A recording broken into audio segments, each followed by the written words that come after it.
Hey everyone, welcome to the Recruitment Show. We are talking about all of the major topics that people are discussing right now. Everything recruiting, future of work, and everything in between. I've got guests from all over the world to come and share their perspective and their thoughts and feelings and all of that stuff on these key topics. It might not be politically correct. It might not be what you want to hear, but it's people's perspectives, and it's important to hear people's perspectives. I love storytelling, and I think one story can illuminate a million more and really increase our understanding of these topics. So sit back, whether you're watching live or after, grab a drink, take a seat, and enjoy. I think we're good. I think we're good. What do you reckon? Let's try it. Done. Lee, Done? You need to be a fist. That needs to be a fist away from your face. All right, I'll try and... Okay, fine. This is It's daunting. fine. All good.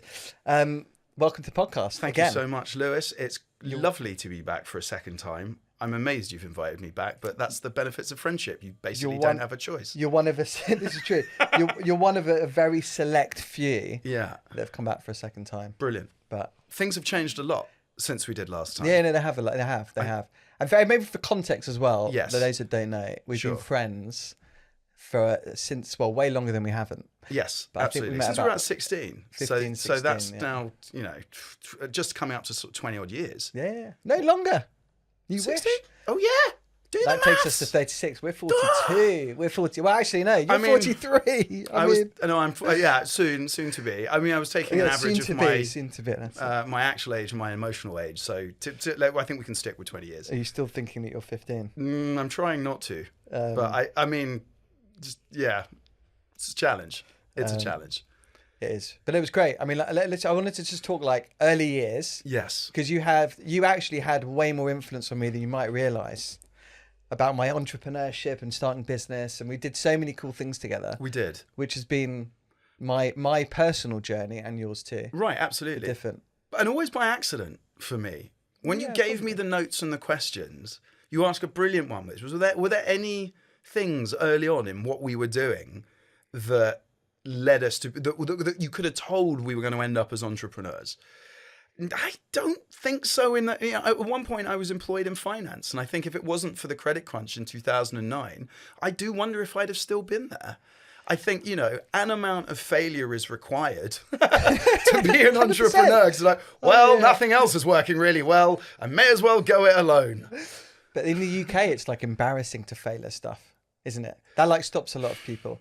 And yeah, it is. I mean, the UK, I think the environment for failure, or the idea or the conversation, the narrative around it, has changed quite a lot in the last 5 years, where you're expected to like fail fast, and it's great to fail and it's okay to fail. I mean, you'd rather not, but you either win or you learn. And I think the narrative around steps to a success being less linear is more, that's more the narrative now. So I think we're in a slightly better environment. But then also, I mean, the only way to get used to it is to try and to fail. Yeah. Right. And I think a lot of the time, like when we were growing up, also interestingly, like your educational journey was way more successful than my educational journey, in that early on you were used to doing really well. I can concur, that is true. It's true. Although I have to say, and you might hate me for saying this, but I always used to beat you at chess. You always beat me at chess. You still will.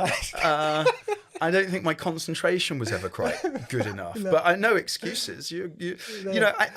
But like my point is that you did like great at school. Yep.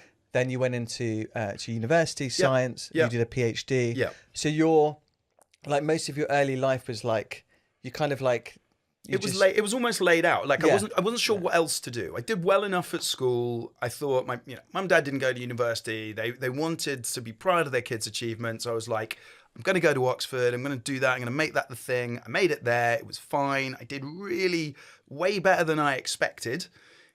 And then I got offered a PhD at Cambridge. But because the time it took me to do those was so short, I finished my PhD when I was about 25. And I didn't think or expect that I was going to be a scientist, but I didn't know what else to do. And I kind of figured that by doing that and ending up as a doctor, I'd keep my options open.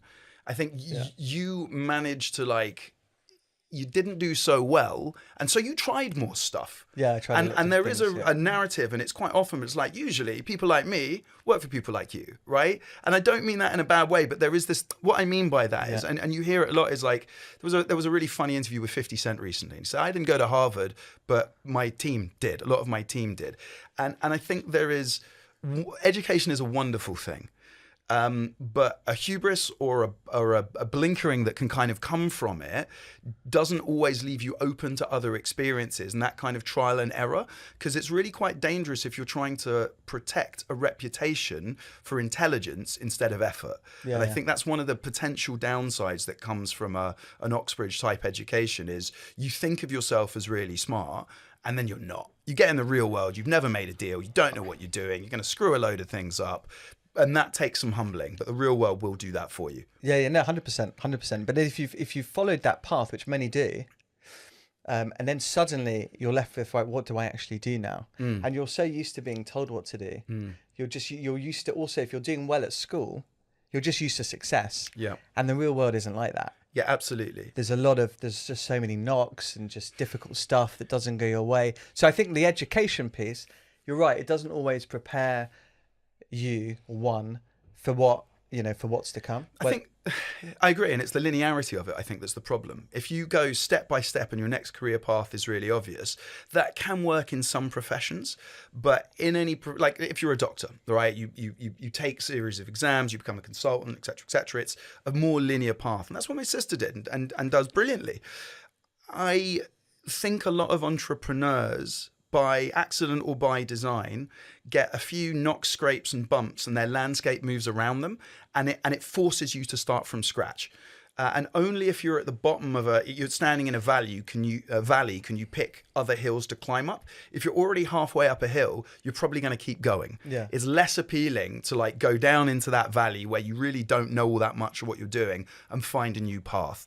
And so there is something to be said from loss and not having and taking those bumps and scrapes, because it points you in a different direction. Yeah, no, that's true. As well as the education, your parents are entrepreneurs. Absolutely. Right? So how much influence did your parents? Massive. The people. Really? Massive. My mum and dad are the most wonderful people anyone could have been born to. I love them dearly, and they're brilliant people. And now I was reflecting back on it, and when I was really young, I had a paper round, I did odd jobs. Paper round as well, yeah, I was terrible. £4. Yeah, something. like $3.60 an hour was my first wage. But we grew up, and the first business that my mum and dad took me to car boot sales a lot. So I was used to selling because we were selling stuff at car boot sales. And I really enjoyed the buzz, the negotiation, the handshake, the exchange of money. Someone leaves happy. You feel okay. That was really fun. And then when I was a kid, we also did in Radlett, where we both grew up, not mail order, but like a delivery bagel service, where we would go to like one of the bagel shops in Golders Green, and we'd pick up a whole bunch of bagels, and then we would drop them to all of our neighbors that had signed what they wanted on a weekend. And it was like the earliest Deliveroo type thing, but they only did it to teach us. They did it to teach us, and it worked. It was, my mum and dad and our parents' generation really had a view that if you don't work, you don't eat. And so you just got to work really hard. And they instilled that as a virtue in whichever environment, but those were the early steps. Yeah. Did you have anything like that? So I had my cousin James. Yes. So my cousin James is a ladies' wear designer. He is. James Lakeland, as you know. Mm-hmm. And so he's also a great kisser. Great, is he? I love him. He's great. I think I can say that. I don't know if I'll get away with that joke. He's great. And he's probably, I think he's 10 years older than me. I think he's more than that. And he started a ladies' wear business. And so from about 12, 13, I was packing boxes in his showroom, helping him sell. And I kind of got into this fashion, ladies' wear stuff. Then also, my parents didn't push me into anything. Unlike most other Jewish parents, they tend to push you into something. They have an idea, the doctor, the accountant, the lawyer, But it just wasn't my thing. Yeah. My grades were never good enough to get into like an investment bank and stuff like that. And I was like, just wanted to try stuff. And so that was the early part, like James's influence. And then you look at your family history, and both parents came to the UK, and then my dad's side came with nothing, and they rebuilt, and so all of that kind of stuff. And also, like, we used to do a lot of Friday night dinners. Yep. So every Friday night we used to have a Friday night dinner. You Yep. came to quite a few. I did. And so my cousin James came. And it was always just, you know, how he's getting on with his business and the ups and the downs. Mm-hmm. And I think that early on really started to like light a fire about I want to do my own thing. Those Friday night dinners were really important. Also in my house growing up, because it was the regular time when the family got together and talked. And any manner of topics could come up. It could be religion or politics or school or work or anything like that. And it was, you know, there's a lovely Zulu quote: you either learn at the feet of your grandfather or at the end of a stick. Nice. And that is the feet of your grandfather, right? That's where you get that information from. And it's better to benefit from the wisdom of your elders. Yeah, 100%. It's great to do that. I think we've lost, I don't know if we've lost a little bit. I mean, I don't do as much as that as I used to. Like, I need to do more of that. Even just with friends, just like chatting around, and you just, because also the other thing is, like, so the family night dinners, and we used to do loads of conversations. Like, this was like, so, you know, when we grew up, we sound old now, pre-Instagram, pre-smartphone, whatever. But we had Friday night dinner, and then we used to go and used to meet like a couple of other mates, didn't we, in the park or like at the pub when we were old enough, whatever. And we used to just chat. And that was pretty much our late teenage years. The pond. The ever famous pond. And we basically just spoke about life, about just like starting business, about literally everything. You will never regret putting more time into that. And I think one of the things that I wonder if it comes up today, and maybe it's another time, but the sacrifices you make as an entrepreneur. Those but those early chats were like incredible. Yeah. Yeah. Because you just speak about, you know, formative. You learn from your peers, you know, and I think, you know, the sacrifices we make as entrepreneurs, I think we don't necessarily put enough time into our friendships, into those conversations. But, you know, I'm going to skip way ahead. I want to skip way ahead. I just want to say one thing about that is actually I've actually written it down, and I wrote it down about 3 days ago. Go on. Is I want to have more lunches with people that I really like. Yeah. Because there's a lot of friends are busy. Like, how long did it take us to get this in, right? Yeah. Or how often do we see each other? Yeah. And it's like, it's good to see. It's good to make time for friends. Yeah, absolutely. I think it's really important. But also, I think, like, even from an entrepreneur's point of view, there's plenty of studies that talk about people's networks and the value in people's networks. The most valuable people in your network are not usually the very closest people, because you know all the same people. If you want to learn something different or you want to meet different people, you need to hop a few steps away. And it's those friends that you've got from like 20 years ago that you went to the same school with, or I used to breakdance with, or that we, you know, whatever that reason is, they're different from the people that you see absolutely every day. And therefore the people that they know are also different from the people that you know. And so even from just a sheer, oh, have you spoken with XYZ about this? There is a value in doing that. But I think it's quite cynical if that's the value we dwell on. It's never going to be something that you regret. No, that's true. You mean what's the extended network? I mean, I was talking about the extended network, but I'm also talking about, you know, when we re-record this podcast 30 years from now and we're looking back, we're going to say thank you for the time that we spent having lunch, and probably not the extra hour here or there in the office, which is what I'm terribly guilty of. Yeah, that's so true. It's so true. Because, I think there's a lot of talk about that, like integrating work, life and balance and stuff. And you know, like the classic is pre-COVID, let's say, it was you never left before your boss. Yeah. Right? You just stay in the office. Yeah. You wouldn't talk about having a holiday. I mean, God forbid, you're like, holidays for losers, mate, you know. Yeah. But now the conversation is way more like a good leader, I think, is, have you taken your holiday yet? Yeah. I mean, absolutely. Amira, I said that, how many times have I said that to you? Amira, when Amira's here next to us and she hasn't said anything yet. And has chosen not to be on camera, which is fine. Hey. And so I remember you said, if you don't mind me saying, but when you joined, you'd gone through a few years of like working hard, burnout, things like that. And then it was like, and then you started to take more holiday, and then the exercise and all of that stuff integrates into your life, which I do loads of. You need a balance. You need a balance, right? Because you're in the game for so long. Yeah. And you need to be mentally and physically fit. Absolutely. I need to be on the pitch playing the game, right? Right. You know, it's funny you said, I was thinking about this recently. because there has been a change. There's a phrase I picked on that I found really interesting. It was lifestyle business. Do you remember? And it's still a little bit now. People talk about a lifestyle business like it's a bad thing. Negative. Like it's a negative. It's that somehow means it's not successful. Yeah. That's ridiculous. You're going to work minimum of 8 hours a day, 5 days a week. Chances are, if it's your own thing, and probably more. If it isn't a lifestyle business, if it doesn't fit your lifestyle, if you're not enjoying it and that package isn't there, it really doesn't make sense. I think the terms that we use are overly simplistic. It's either a lifestyle business or it's not. But there's got to be some kind of hybrid. I'm going to tell you a story. Go on. If I can, please, because this is a funny. I was at my business partner Conrad, his wedding a bunch of years ago when Global Street Art had started. We were a few years in, and I sat next to a really lovely guy from New York called Bill, and he was from private equity. And I'm going to do the accent because he had a really strong accent. It's probably one that I can't do, but I'm going to try anyway. He's like, Lee, I love the business. I love what you guys are doing. What's your exit strategy? You got to tell me, what's your exit strategy? I know you got one. What's your exit? I said, Bill, I'm going to die. I'm not selling. I'm not doing this because I worked in finance. I was a scientist. I was a dancer at one point. I've done all of these very weird or very different things. This is the thing that I enjoy most, where I feel like I'm adding the most value. I mean, we could go like Ikigai and talk about that life purpose stuff. Yeah. I can't think of anything else out there that I would be better suited to or want to do more. So one day, if you read an article in a local newspaper, that's as far as I'm going, and maybe trade press, maybe I get to trade press, and Lee dies in the office late at night, good. I was probably happy doing that because the version of lifestyle business I chose kind of worked for me, and I feel like there's a reason to do it. Yeah. Love that. Since I set up my business, which is almost 14 years ago. Wow. The early... Congrats. Thank you. And you're not too... I think you're the same, right? About 10, 11 years. Yeah. Coming in. So, but the first 5 years, people ask me 2 questions. When do I want to sell? Yeah. And how many staff do I have? Right. I mean, more staff doesn't equal more money. No. And why do I have to want to sell? Yeah. And why growth for the sake of it? Well, because a lot of it, because also a lot of the, entrepreneurship's got really cool. It's like the modern day rock star.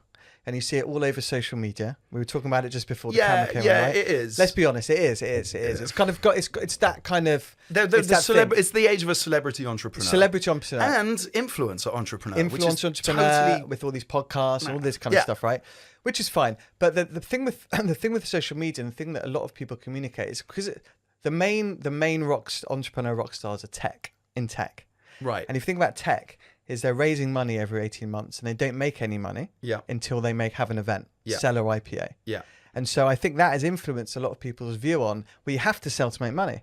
A lot of people don't realize that we're both doing businesses. We're doing consulting businesses, roundabout way, right? Yeah. So, there's obviously nuance to yours. Yeah, but you're right. It's about right. We're doing consulting, which means that, we can make money and profit right from the beginning.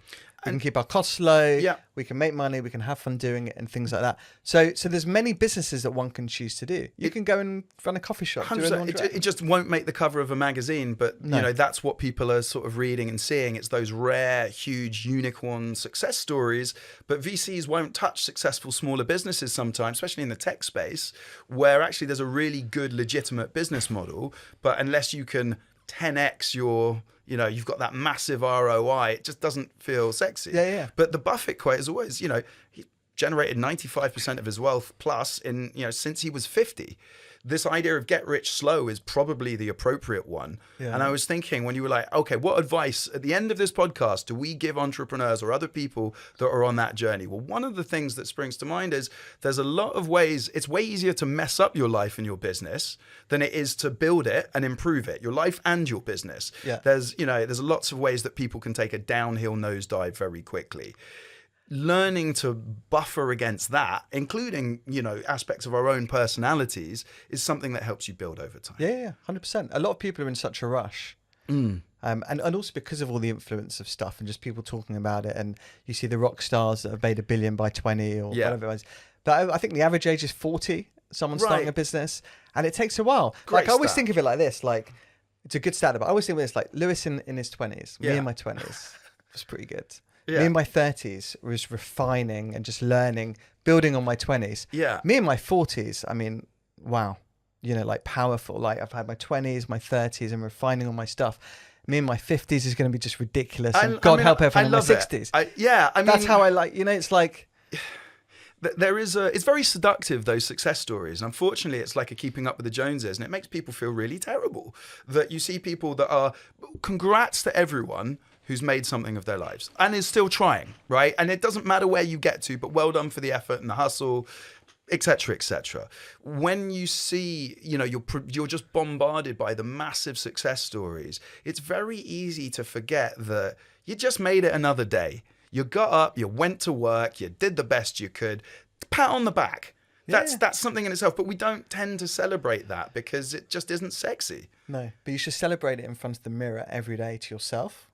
That's super important. I can't do that. Dude, I look at myself in the miror every morning. And just don't want this to sound odd, but I'm like... it already... you got to say to yourself, like... You've got to congratulate yourself for what you've done, because who else is going to? I hate that. If you don't do it, who else is going to do it? No one. Fine. I don't care. I mean, you got to. I don't care. I don't care if anyone celebrates it. I don't care if I do myself. I love that. Look, happiness is ultimately something that if you're running a company, you need to have enough of because you're influencing the culture around you. So if not just for any other reason than business success, you have to be happy enough for your team.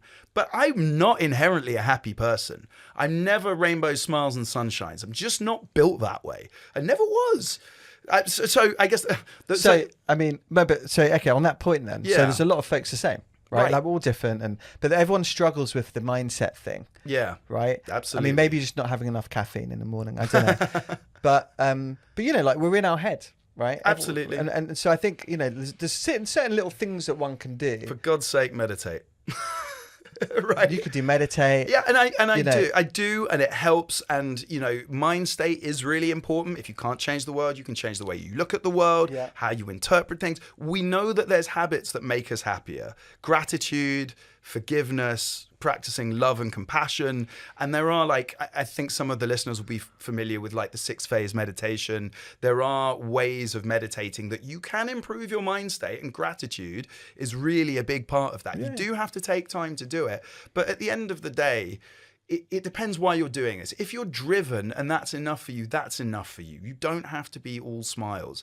And I feel that extra pressure of performance on the shoulders of entrepreneurs is sometimes kind of toxic as well. Because on top of the great business, on top of X and Y and Z, you've also got all these other things that you need to do and be. That's hard. 1,000%. And I wrote this down again. It's like, who does the go-to person go to? Yeah. That's the kind of thing, right? Everyone, as a leader, entrepreneur, starting a business, everyone's looking. You're the go-to person, right? Right. But with humans, who do you go to? For some people, it's your partner or your therapist, but it depends on the topic, right? It depends on the topic. It's like, but a lot of people feel like they can't go to anyone. No, that's a mistake. You have to learn to ask for help. One of the most important things, I've worked so hard over times that I've, like, damaged my health quite badly, and I haven't wanted that. And one of my best friends, my ex-girlfriend, just said, get a coach, just get help. You have to realize how many other people have been through similar things before. No one can do it alone. And entrepreneurs by nature, you want to be stoic. You want to be able to take all of those shots. You want to be, I can do this. I'm tougher. I'm just going to double down. I'm just going to work harder.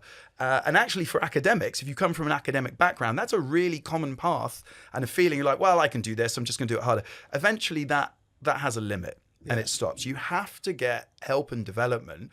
And depending on how you like to learn, you can do that from books, you can do it from podcasts, you can do it from YouTube, Anyway, but a human, a coach, someone who knows scaling up, all of those, like, classic techniques, but also sort of more modern techniques on how to manage other people and can tailor their advice, understanding you as a person, your flaws, your strengths, your weaknesses.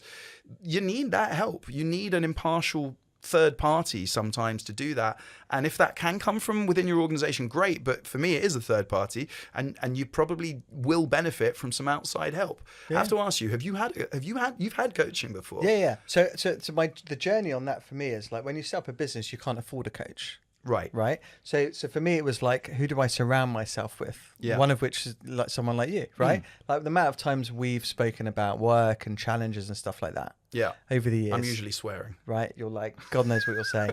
But then like I have like a little circle of folks that just from different backgrounds, different perspectives, that early on I would just, like, oh man, like this, what would you do here? That kind of thing. Then as time goes on and you get more money, and then you can start to afford an exec coach, let's say, or someone that is a professional coach. And absolutely, yeah. I mean, they're great. And the strange thing is, and I think we take this for granted, is as soon as you've been coached and you've assimilated that information, it's useful to other people as well. And it's you have to think of that coach, that person you take on, or those people that you take on aren't just training you; they're training you to help you train other people as well. Yeah. There's a multiplier. Because you know what the hardest thing is actually. The hardest thing is going from I to we. Right. And so if you think about like growing up, right, it's like most of it's your personal success. Yeah. So you do well at school. Yeah. Great. Maybe you do team sports, you get a little bit of leadership and stuff. Yeah. But generally it's like, school, if you go to university, uni, again, it's personal performance. First jobs, early jobs, individual contributor roles. Yeah. Then suddenly, if you decide to start a business, you need to hire people, right? Suddenly, actually, you're moving from I to we. And it's thinking about how you can service your team. It's a hard thing to do. It always was that, and you have it brilliantly. And I think that the academic idea of in the ivory tower or the artist slaving away by themselves is like, it's out of date and it doesn't work. That individual success, there are very few people, in fact, that are individually successful by themselves. It doesn't really exist. Even the best athletes have the facilities, the coaches, the nutritionists, the physios. Like even the individual is a team effort, and that for me is like, I've got I've got 4 tattoos. My first one is the word Ubuntu. And it means, it's a Zulu word, empowering yourself by empowering the people around you. It's really important. I mean, we take this Western ideal of the individual is useful insofar as we want to protect the rights of the individual and maximize an individual freedom. But in today's society, that's freedom to consume, really. When we start thinking about our place within other people, that's the legacy that's more important for everyone. And it has to be that, and you have to think that way, because ultimately what you achieve comes through other people anyway. So how good your communication is, how much you genuinely care about the people you're working with makes a massive difference. Happy or not happy, you have to care and mean it. Yeah. That's why there's this classic, people leave people, not jobs. Yeah. Corny, super true. But it's a hard place to get to. 75% of employees, I got this from you, the worst part of their day is dealing with their boss. Stress from management. Incredible, right? And it doesn't surprise me. And I know when I'm having not great days, I was going to swear, but what a difficult person I can be to be around. Yeah, like you have to monitor that, and you have to somehow deal with it. And if that's vacations and exercise, whatever it looks like, it's really important. Yeah, 100%. But we're all in it together. I mean, and that's why also, like, all of the ideas about scaling a business come down to articulating your mission statement and your values, so you can agree what you're doing together and how you're going to do it. Yeah, it's true. Yeah. I want to talk about Fishtank. I love Fishtank. And then we'll get on to your, like, how you started your business and challenges and a little look to the future and stuff. So Lou, give us some context. What was Fishtank? Shall I give you the context? So Fishtank Festival was a multidisciplinary urban arts festival. Though we always argued about the word urban, which I liked. So we started it. It was an arts festival that we started in 2009. Yeah, was the first one. There were 3 of us that did it. We did. So our friend Ben Friedman, who's lovely human. Henyage Street in the rag factory in Henyage Street, just around the corner from here. Funnily enough, just up on Britt Lane. Absolutely. We did a 1-day, 2-day, and then we did in the Queen of Hoxton. Yeah, we did a thing, and then we did a stage at Secret Garden Party. Yeah, we did that as well, didn't we? But I was telling Amira on the way up here, because it was like walking down Britt Lane is like a walk down memory lane, because I was flyering. We were flying every single weekend. You were going around taking photos of graffiti, like all the time. I was tagging along. Yeah. And it was great fun. But the actual festival, the idea was it was like film, theatre, music, art, comedy, absolutely, entrepreneur so talks, the whole thing. The reason we called it Fishtank is because, well, it had a strapline. Do you remember it? Yeah. Diversity and riches, right? Yeah. Before anyone was like talking about, but it wasn't about, it was about the different things that could happen in the same space. Yeah. So you would come because you were a member of the youth orchestra and you'd see a talk by the brilliant Jamie Coons from Naked Whole Foods Bars, and you'd be inspired by him, but then you'd go and watch acoustic music by candlelight, and we met so many brilliant people, and there was something wonderful about not knowing what was happening in the other room or stumbling upon something. And it was the cheapest, low-budgetest art festival. That's not a word, but I'm using it.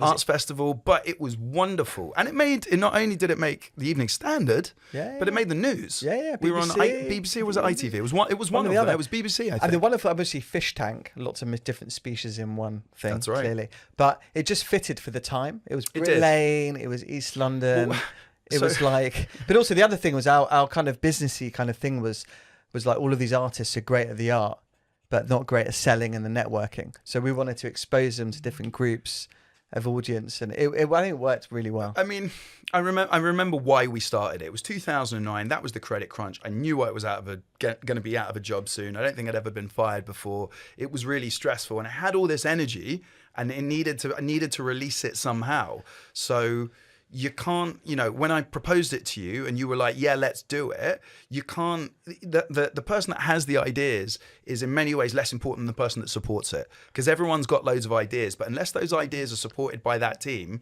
nothing happens. Yeah, you got to go for it. It was rare. So we clubbed together, we did it. It was a small investment, but it was an amazing experience. We met a lot of people, and it's really strange. Like I don't think any differently about the arts than I did then, insofar as the more you put in one space, the more enriched that environment is. Your living is what you make, your life is what you give.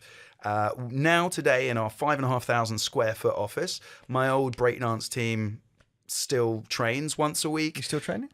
No, if only. I broke. I think that was the problem of it. That was why I stopped in the first place. But we also have like groups that organize arts festivals that use our space for meeting rooms now. So we're holding creative sessions and things like that. But the more people, there's two parts of it. It's not only who you put in a room, but how you put them in a room together. And I don't have many quotes that I can attribute to myself, but one that I'm putting a flag in that is from me is a good bouncer throws you into the party. And how people arrive, that first impression, that smile on a face, like, you're not coming into this party without drinks tokens. It's that kind of feeling where someone's in a good mood, and it's because everyone, really, you want to be welcomed. You want to be welcomed because it brings the better to part my out house. of people. This is, you're welcome. And if you set that tone, something nice happens after. Yeah. Secret to a good party, a lot of nice people in a room together. That's all it is. But how people come into that room affects the next 5 minutes, the next 10 minutes, and it just has that snowball effect. Yeah. No, it's true. We learned so much. Oh man, that. It was great. It was great. Yeah. Even like the selling the tickets, we had little connectors in different social groups. We'd give them 10 tickets, they'd get one free, whatever. Yeah. And just bringing like groups of people together. It was great fun. Roped our families into manning the bar. We got sponsored by Copperberg. We did. Do you know what? I think that was quite a bolshy thing for us to do because we'd never really done anything like that before. And I think the ignorance probably helped us a little bit.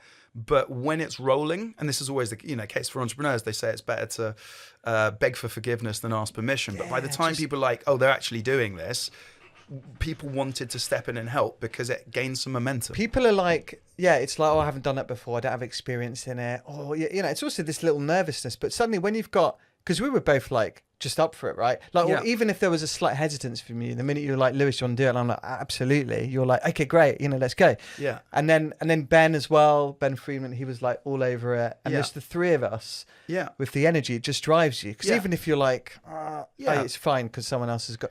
And what's the worst that happens? What does a failure look like nothing. in that situation? Because the saddest thing is when people have got that, it's not the saddest thing, but it's sad when people have got that energy and that drive, but they just don't take that step. But you've got to realize that everyone that started something probably knew certainly started by knowing nothing at some point. There's one of the great things I get out of Judaism, and because I'm not religious, I mean, when you're an evolutionary biologist, you have a complicated relationship with the idea of a God. Let's not get into that. It's not for this podcast. Oh God, I think I've lost my train of thought. Where was I going with that? Was evolutionary biology, starting a business. Starting a fish tank. What are we just there? I can't remember what we're talking about. No, we'll have to cut this bit, I think. No, it's natural, mate.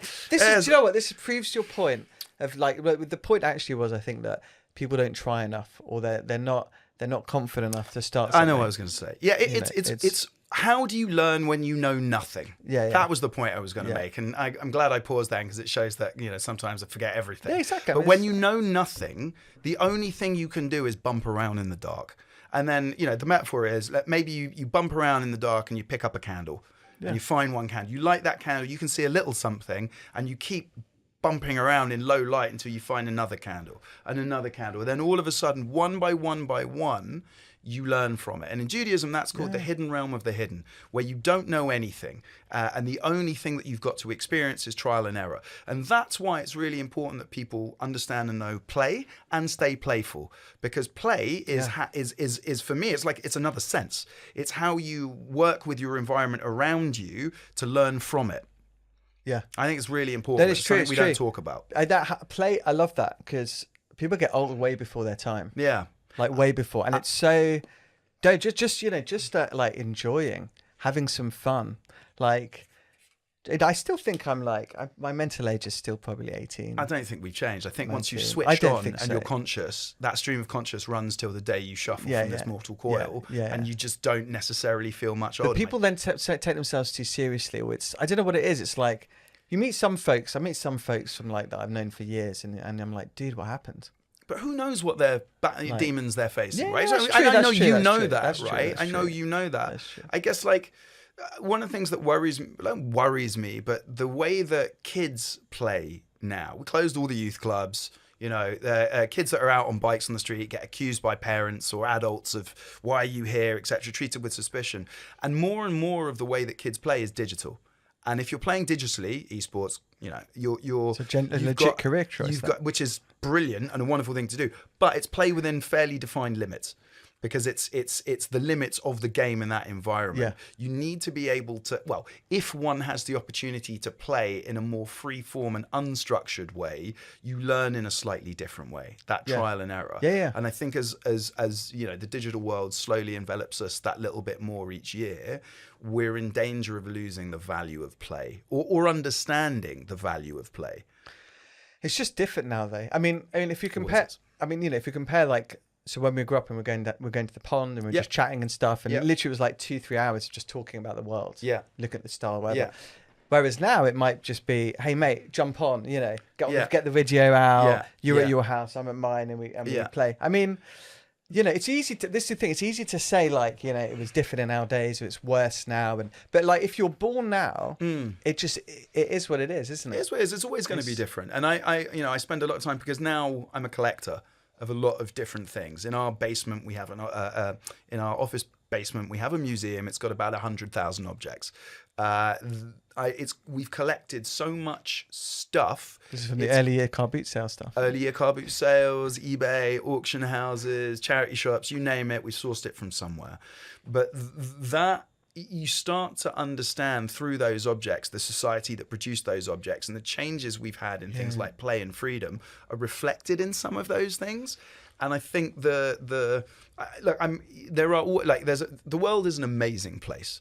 I don't want to ever sound like I'm not grateful for the things that we've received, or that everything is doom and gloom, because there's fewer people dying of war now or of famine than any other time in human history. So many diseases are treatable. Like, yes, we have climate catastrophe pending, but the world today is an amazing, amazing place that we... Oh, yeah. Like the best time to live ever. So I think you could on many measures. Yeah, absolutely. Yeah.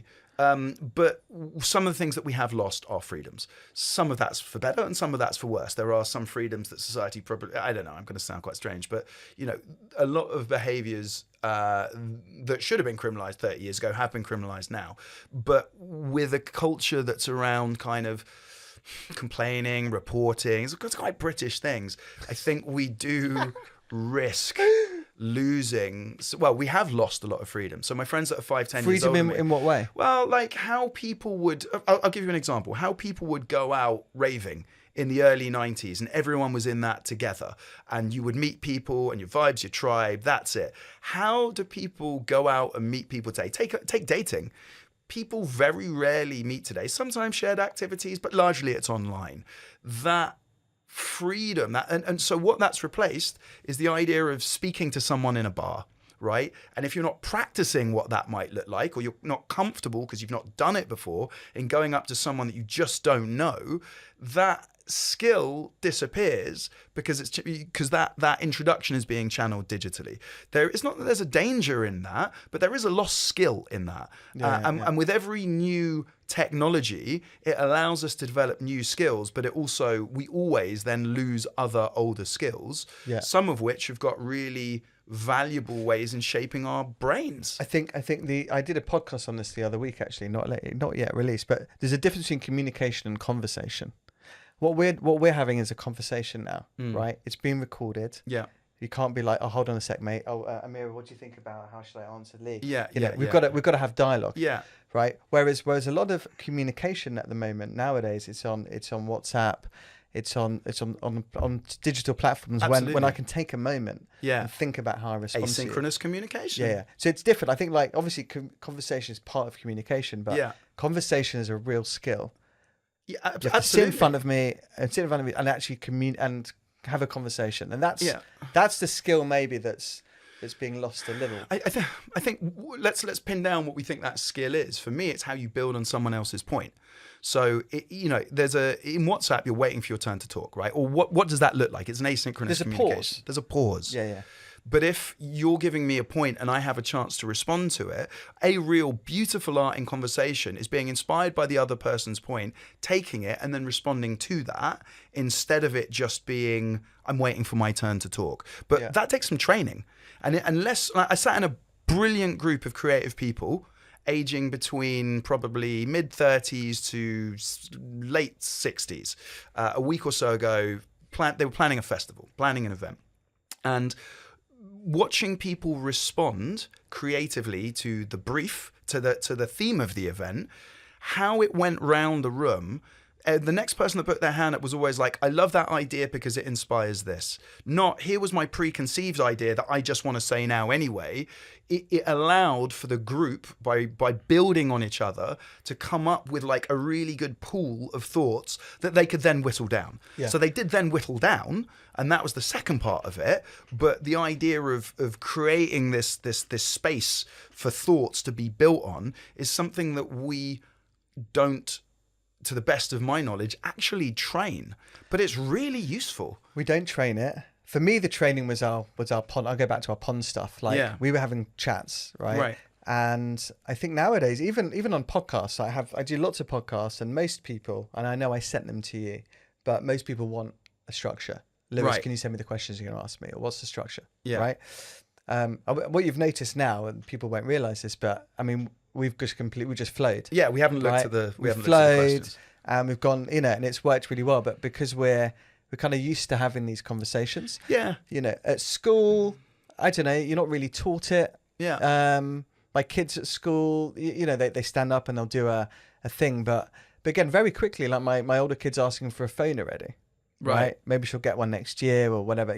Secondary school you start. Yeah. And then suddenly she's in that world of like texting, WhatsApping, Snapchatting and stuff like that. Super addictive. I mean, it is social, right? Because the other thing is everyone blames social media. It's not social media. It's humans and how we use social media, right? It's not actually the technology, right? Because it's social media. So it's the platforms of the platforms. I completely disagree.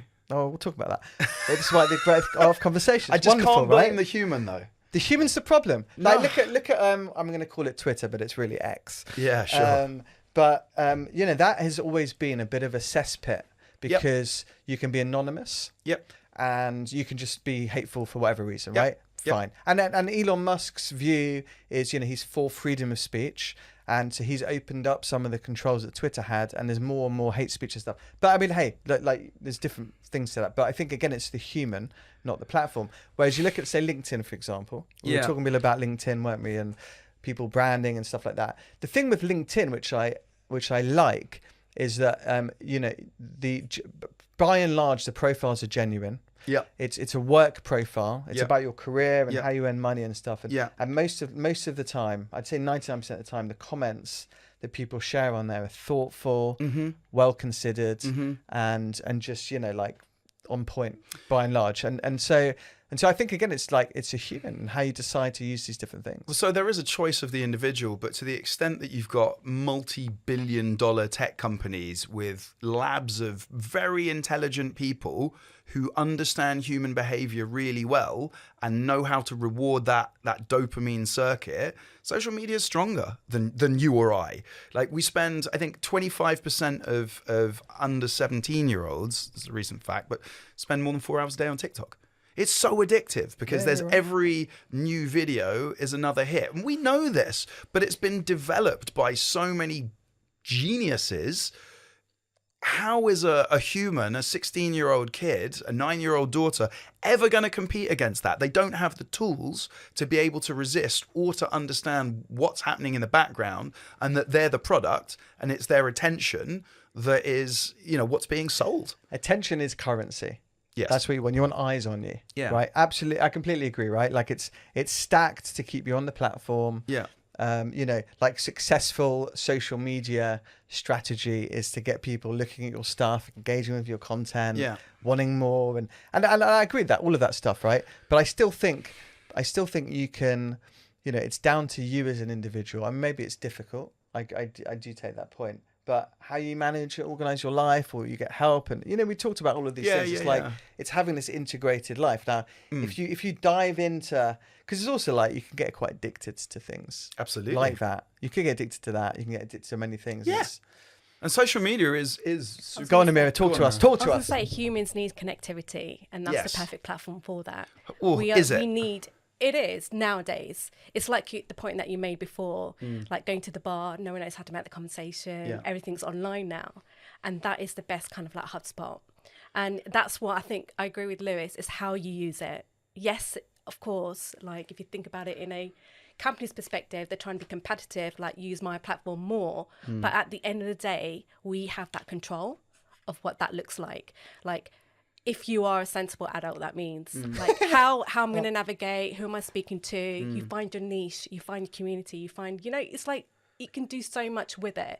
You have to see the positive side of it. Absolutely. And if you are a kid, like, you do need some kind of guidance on how to use it in the correct way. Yeah. But that comes with, knowledge, guidance, and someone's going to navigate you. It's always going to be there. So the question is, who is training people for that guidance? I mean, I'm not sure it's there. Our education system is, I would say, quite a lot behind. They are. No, I think so. Yeah, because also like the schools. I mean, I was also finding like I always also find it funny. The schools are so caught up in like handwriting classes. I mean, I don't use. That's a good skill. It is a good skill, but like I don't use a pen. I'm like that's a whole different conversation. I mean, it is and it isn't. So the thing is, the ubiquitous, like a digital screen is pretty ubiquitous, right? It's like all the content. I've got a phone in mine. All the content comes delivered via the same screen, which to me makes it harder to remember. It's been shown that we remember things better that we read on paper than we do on screen. Yeah. It's also been shown that we remember things that we handwrite better than things that we type.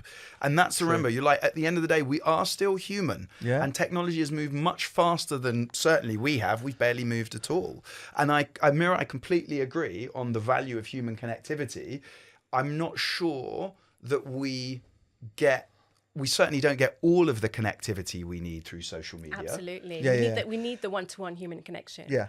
But also I think, I completely agree. Following on from that, I think just like taking a look at like careers and stuff like that, I think the most important skill to develop is human skills. Like the thing that's gonna get you to where you want to get to. Absolutely. The thing that's gonna get you that promotion, secure you that new job or whatever, is your ability to connect and communicate and have a conversation. And get on with people. Absolutely. Mm-hmm. Yeah. Mm-hmm. So you got all the tech stuff, and you can, and we're spending 4 hours a day on TikTok, whatever, like hours and hours. But I think don't forget, for people listening, to hone your communication, hone your conversation, your empathy, just ability. Because if you think about the best people that you know, the most successful people, whatever that means for you, like I always, for me, the stand-up people, and we like, do recruit leadership roles all day long. It's the communication and the human skills that really set people apart. Yeah, absolutely. So I don't disagree. I agree. Do you know what? And that's been really hard for me. So like, I mean, I was a late diagnosis Asperger's as an adult. Communication was always something I struggled with as a kid. It's taken a lot of time and essentially sort of like training to be able to understand how to read people, how to have better communication and to respond. And it's something I still find like is a real challenge, but it's such a pleasure when it's going well. Yeah. Because that's who you're around. And ultimately, like if the people around you are happier, you're probably going to be a bit happier yourself. Absolutely. But it's great that those conversations are more predominant, are much more common than they used to be. And we call them soft skills, but really they're just skills. They're just like the idea that it's hard skills and soft skills. It's like, well, actually, increasingly AI will take away a bunch of the hard skills that you might have been missing. Spreadsheets done, right? I mean, it helps to do it. It helps to know it, so you can see if something's wrong. You can error check. You can whatever else. But just getting on with people is so important, and that's why things like team sports, just team activities are really important. It's always, and also like when I'm doing recruiting and I call up the client and the candidate, I'm like always ask the same question, like how do you feel it went? How did it go? Often open question. Yeah. And actually the response is I feel like it went well, and I'm like, well, what do you mean? And it's always the connection that someone's felt with someone. Right? Like it's like this, I feel like I really got on with them well. And the minute you feel like you're getting on with someone, suddenly the whole thing, you just even you're going to interpret someone's answers based on the fact that you like them. You'll forgive the not so good answers and be like, you can, and you know what, as people often say, like the one thing you can't train for is attitude. I don't believe that. I think you can.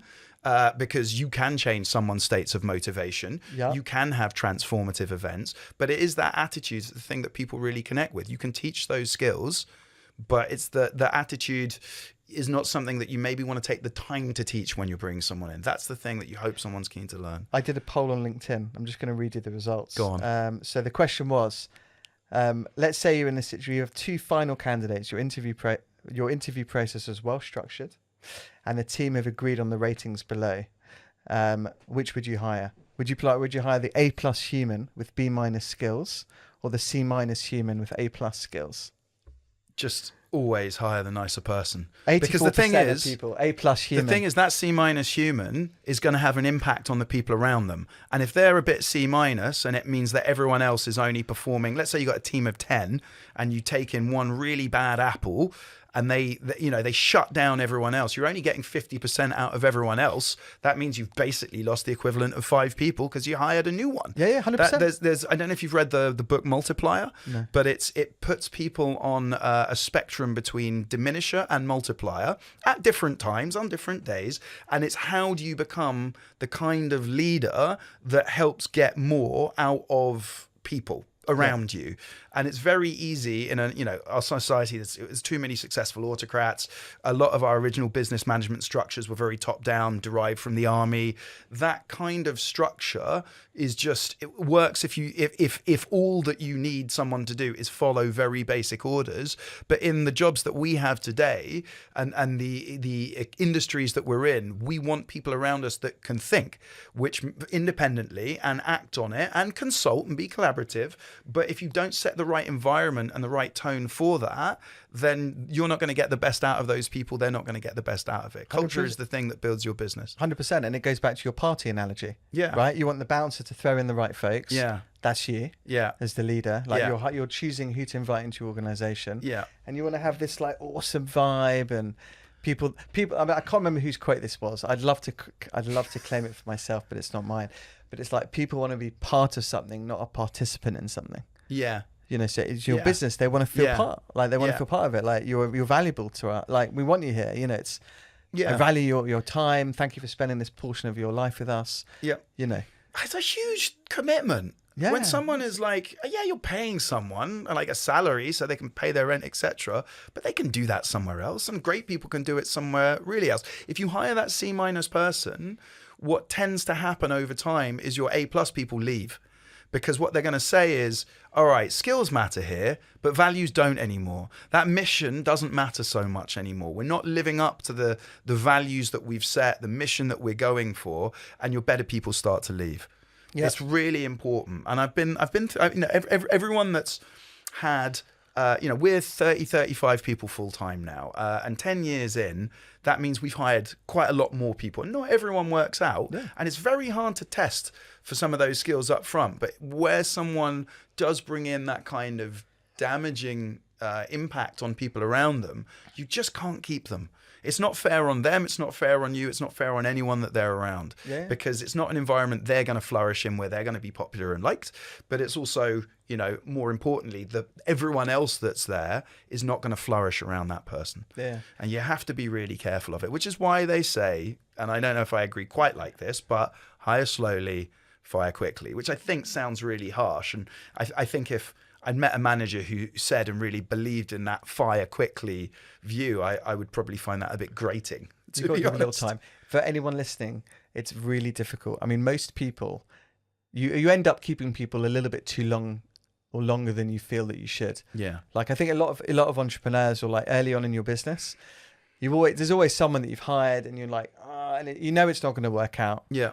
And you give them a few months. So I mean, don't like beat yourself up over it. No, it's very classic. But I think you have to give everyone a fair chance at the same time. So unless the behavior is so egregious, you have to set milestones or targets, and they can be values based, and it can be your colleagues that score them. It doesn't have to be that you hit a sales target. It could be, do your colleagues.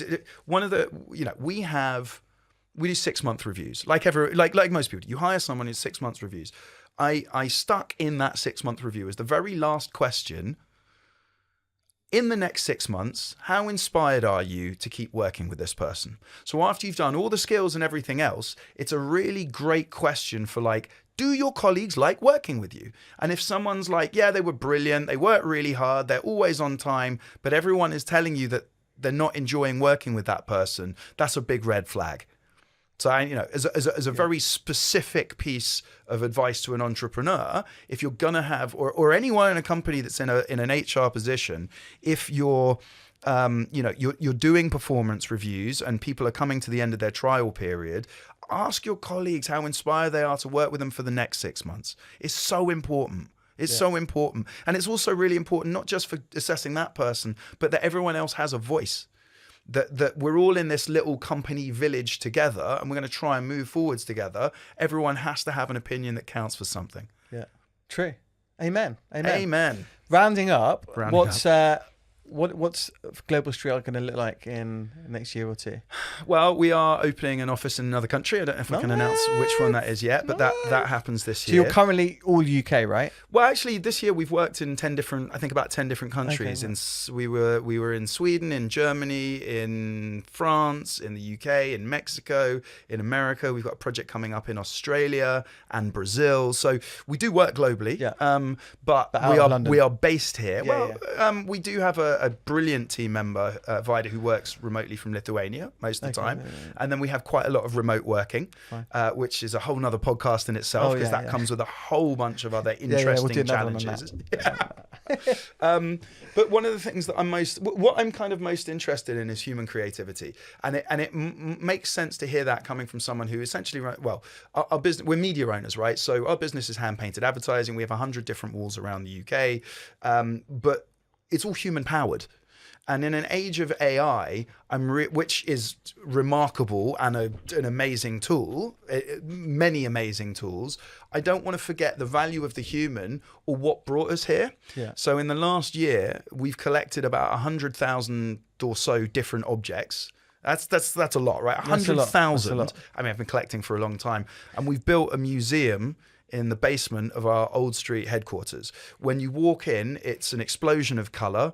There's so many different categories of ephemera that are great examples of human creativity in the last really 150 years that we've sought to save, because I think they're valuable going forwards.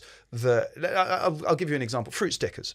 We've got a wonderful collection of fruit stickers, and it's a brilliant book collected by an absolutely amazing guy but it's 50. I've got 50 pages of melon stickers. Yeah. But when you start to look in the design in that small amount of space, it's hard not to be inspired. So everyone that comes into our office, my view is creative people are very good at connecting the dots, but you can help anyone in collecting a few more dots. Yeah. So my aim when people come into our office is we pour so much stimulation into you that I want you to leave knackered and your brain fizzing.